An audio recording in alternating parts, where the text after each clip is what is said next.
అందరికీ నమస్కారం. నేను మీ శ్యాంప్రసాద్ రెడ్డి కోర్సుపాటి. నారదా మీడియాకి స్వాగతం. బంగ్లాదేశ్లో రాజకీయ ఉద్రిక్త పరిస్థితులు నెలకొని ఉన్నాయి, మనకు తెలుసు. ప్రధాని షేక్ హసీనా తన పదవికి రాజీనామా చేసి దేశం వదిలిపెట్టి వెళ్లిపోవాల్సి వచ్చింది. ఆ పరిస్థితులకి భారతీయ ఉదారవాదులు, వారికి అండగా నిలిచేటువంటి జర్నలిస్టులు తీవ్రంగా స్పందించారు. బంగ్లాదేశ్ పరిస్థితిని ఆసరాగా తీసుకుని భారతదేశపు ప్రజాస్వామిక విధానాలకు మసిబూసి మారేడికాయ చేసి మన దేశంలోనూ అనిశ్చితి నెలకొల్పాలని వాళ్ళు ప్రయత్నిస్తున్నారు. షేక్ హసీనా బంగ్లాదేశ్ ప్రధాని పదవికి రాజీనామా చేసి భారత్కు వచ్చేశారు. భారత ప్రభుత్వం ఆమెకు న్యూఢిల్లీ దగ్గర హిండన్ ఎయిర్ బేస్లో ఆశ్రయం ఇచ్చింది. బంగ్లాదేశ్లో ఆందోళనకారులు ఆమె అధికార నివాసం పైన దాడి చేసి తమ ఆగ్రహాన్ని ప్రకటించారు.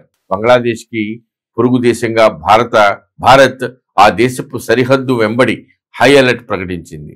సరిహద్దుల నుంచి దేశంలోకి ఎవరూ చొరబడకుండా BSF అప్రమత్తంగా ఉంది. అత్యంత పటిష్టమైనటువంటి నిఘా వల్ల సరిహద్దుల నుంచి మన దేశంలోకి వచ్చేటువంటి ప్రతి ఒక్కరిని, ప్రతి రవాణా వాహనాన్ని లోతుగా తనిఖీ చేస్తున్నారు. ఇక ఆ మార్గంలో ఉండేటువంటి రైలు సేవలన్నింటినీ కూడా నిలిపేశారు. బంగ్లాదేశ్లోని అనిశ్చిత పరిస్థితి భారతదేశంలో ఆందోళనకు కారణమైంది. ప్రత్యేకించి ఒక మానసిక భావానికి చెందినటువంటి వాళ్ళు గగ్గోలు మొదలు పెట్టేశారు. భారతీయ వ్యాఖ్యాతలు ఎంతటి ప్రేలాపనలు పేలుతున్నారంటే, బంగ్లాదేశ్లో అనిశ్చిత పరిస్థితిని, ఇటీవలి భారత ఎన్నికల ప్రక్రియలను విమర్శించడానికి దీన్ని ఒక అవకాశంగా వాడుకుంటున్నారు. భారతదేశంలో ఉన్నటువంటి ప్రముఖ ఉదారవాద జర్నలిస్టులు దేశానికి వ్యతిరేకంగా విషం చిమ్ముతున్నారు. రాజ్దీప్ సరదేశాయ్, సబా నఖ్వీ తదితరులు మన దేశంలోనూ అల్లర్లు చెలరేగేంత స్థాయిలో బంగ్లాదేశ్ గురించి వార్తల్ని వడ్డించారు. సబా నఖ్వీ బంగ్లాదేశ్లో జరిగినటువంటి హింసాకాండ వంటి హింస భారత్లోనూ ప్రజ్వరిల్లాలనేటువంటి తన కోరికను నెరవేర్చుకోవడానికి ఎక్స్ అంటే ట్విట్టర్ మాధ్యమం ద్వారా ప్రయత్నించారు. యాంటీ బీజేపీ, యాంటీ మోడీ వ్యాఖ్యాత అయినటువంటి రాజ్దీప్ సరదేశాయ్ కూడా బంగ్లాదేశ్ గురించి వ్యాఖ్యానించేటువంటి క్రమంలో ప్రజాస్వామ్యబద్ధంగా ఎన్నికైనటువంటి భారత ప్రధాని నరేంద్ర మోడీని లక్ష్యం చేసుకుని అటువంటి వ్యాఖ్యలు చేశారు. భారత ప్రధానమంత్రి నరేంద్ర మోడీకి బంగ్లాదేశ్ పరిస్థితులను అన్వయించి చెబుతూ ఎక్స్లో చేసినటువంటి ట్వీట్ ద్వారా మరో జర్నలిస్ట్ అలీషాన్ జాఫ్రీ తన అవలక్షణాన్ని బయటపెట్టుకున్నాడు. ప్రస్తుతం జరుగుతున్నటువంటి హింసాకాండకు కారకుల పైన షేక్ హసీనా తీసుకున్నటువంటి చర్యల వంటి చర్యలు తీసుకునేటువంటి దమ్ము, ధైర్యం మోడీకి లేవని ఆయన వ్యాఖ్యానించాడు. 2024 జనవరిలో షేక్ హసీనా 5వ బంగ్లాదేశ్ ప్రధానమంత్రిగా ఎన్నికయ్యారు. బంగ్లాదేశ్ మాజీ ప్రధానమంత్రి, ప్రస్తుతం జైల్లో ఉన్నటువంటి బేగం ఖలీదా జియాకు చెందినటువంటి బంగ్లాదేశ్ నేషనలిస్ట్ పార్టీ ఆ ఎన్నికల్ని బహిష్కరించింది. ఆ ఎన్నికల్లో రిగ్గింగ్ విపరీతంగా జరిగిందన్న ఆరోపణలు వినవచ్చాయి. అయితే అమెరికా, కెనడా, రష్యా, ఇస్లామిక్ సహకార సమాఖ్య, అరబ్ పార్లమెంట్ వంటి అంతర్జాతీయ పరిశీలక బృందాలు బంగ్లాదేశ్ ఎన్నికల్ని పర్యవేక్షించాయి. ఆ ఎన్నికలు సజావుగా, ప్రశాంతంగా, స్వేచ్ఛగా జరిగాయని కితాబునిచ్చాయి.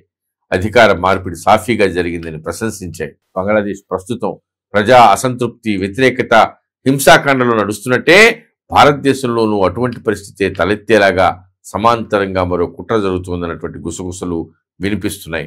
భారత్లో అటువంటి రాజకీయ దురవస్థ నెలకొనాలని కొన్ని ఉదారవాద వర్గాలు, పత్రికలు కుట్రలు పన్నుతున్నాయని ఆరోపణలు వెల్లువెత్తుతున్నాయి.